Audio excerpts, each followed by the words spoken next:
কৃত্ৰিম সুখৰ পাছত দৌৰাতকৈ কঠিন উপলব্ধিবোৰৰ পাছত দৌৰক।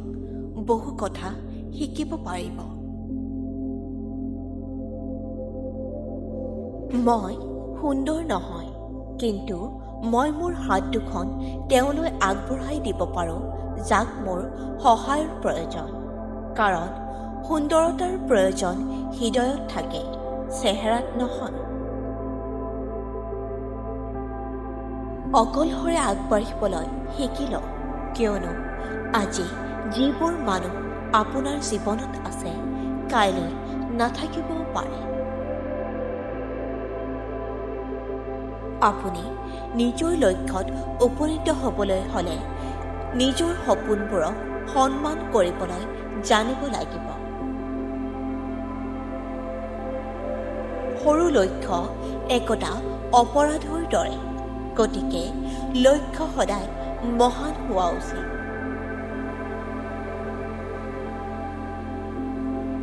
জীৱনলৈ সমস্যাসমূহ আপোনাক ধ্বংস কৰিবলৈ নাহে, বৰঞ্চ সমস্যাসমূহে আপোনাৰ মাজত নিহিত হৈ থকা শক্তি, বিশ্বাস আৰু প্ৰতিভাক পৰিচয় কৰাই দিবলৈহে আহে।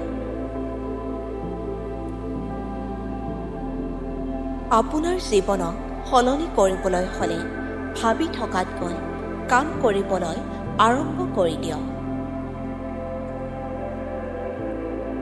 সুখী হ'বলৈ হ'লে সদায় এটা কথা মনত ৰাখিব যে আশা কেৱল নিজক লৈ কৰক, আনক লৈ নহয়। যদি আমি মনৰ পৰাই স্বাধীন নহয়, আমাক কোনেও আদৰ নকৰে। এটা কথা সদায় মনত ৰাখিবা যে আমাৰ আত্মসন্মান আমাৰ আত্মনিৰ্ভৰশীলতাৰ পৰা আহে। আমি সদায় এটা কথা মানি চলিব লাগিব যে আমি কিছুমান বস্তু সলনি কৰিবলৈ অসমৰ্থ।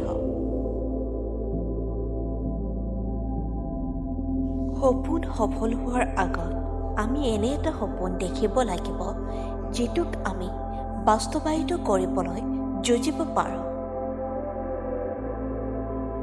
শিক্ষণ এনে এক মহান স্বৰূপ যি যিকোনো ব্যক্তিৰ ব্যক্তিত্ব, চৰিত্ৰ, ক্ষমতা আদি গঢ়ি তোলে। অপেক্ষা কৰাজনে সিমানহে পায় যিজনে চেষ্টা কৰি এৰি থৈ যায়। আমি কেতিয়াও পৰাজয় স্বীকাৰ কৰিব নালাগে আৰু সমস্যাই যাতে আমাক হৰুৱাব নোৱাৰে তাৰ প্ৰতি গুৰুত্ব দিব লাগে।